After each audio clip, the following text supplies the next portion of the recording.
Hi,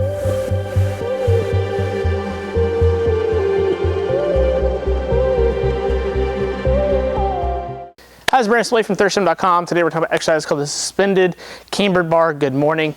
This is a fantastic exercise to help build your deadlift and can even help your squat to some degree.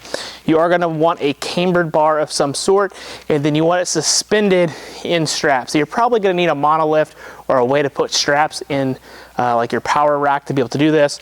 You can certainly try to do this off of pins, but it's just not the same effect. And the nice thing about having it suspended in the chains is that it moves, so it's a little bit easier to get into position than having it just set on the pins. But we're gonna go with the same premise as doing like a good morning off of pins with like a safety bar, what have you. So I've got this set up just roughly around where I need it. Your mobility is just gonna kind of depend upon where you want it. I could also shorten these up if I've had like taller athletes working in with me or something, but you can definitely just adjust the height of this by using the monolift and jacking it up and then put your weight on per normal.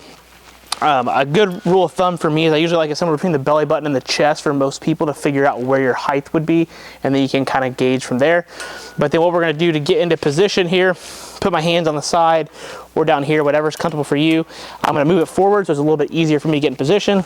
I'm going to get underneath the bar, and then I'm going to arch my back hard, push my butt back.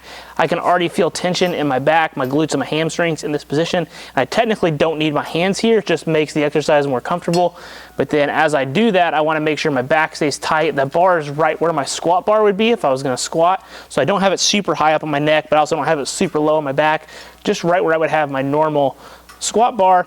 And then I'm just gonna take a big breath, keep my chest tall, push through my heels, really try to drive my hips forward, and then back down.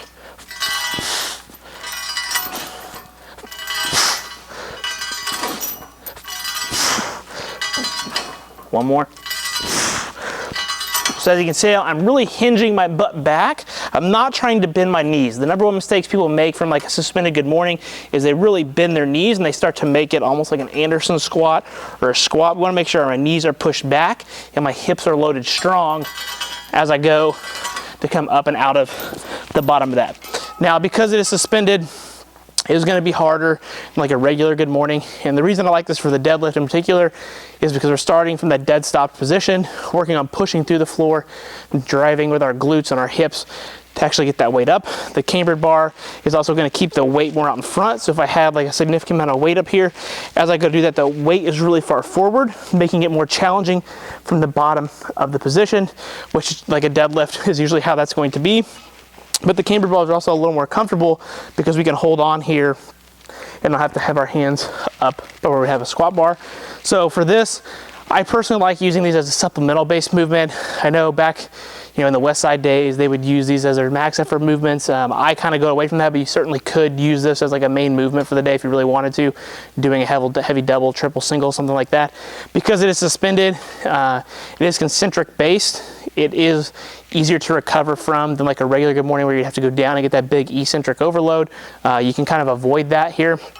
But I really like this for teaching the upper back position and being able to build the glutes and the hamstrings for the deadlift in particular. So I really like to use this as a supplemental movement after our deadlifts are done, especially if we're having upper back breakdown or wanting to try to really overload the upper back for the deadlift perspective and kind of take the grip out of the equation. You could certainly play with your stance as well. So if you're a sumo person, you don't have to have your feet in narrow. You by all means could have them out wide and develop your hips that way. So it's a little more specific towards your deadlift. That's totally up to you. I also like to do these more in like sets of 5 or 6. So they're still kind of heavy, but they're not gonna be maximally heavy.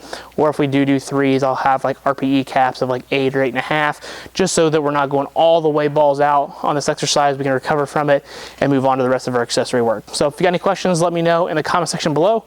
Thanks, have a great day.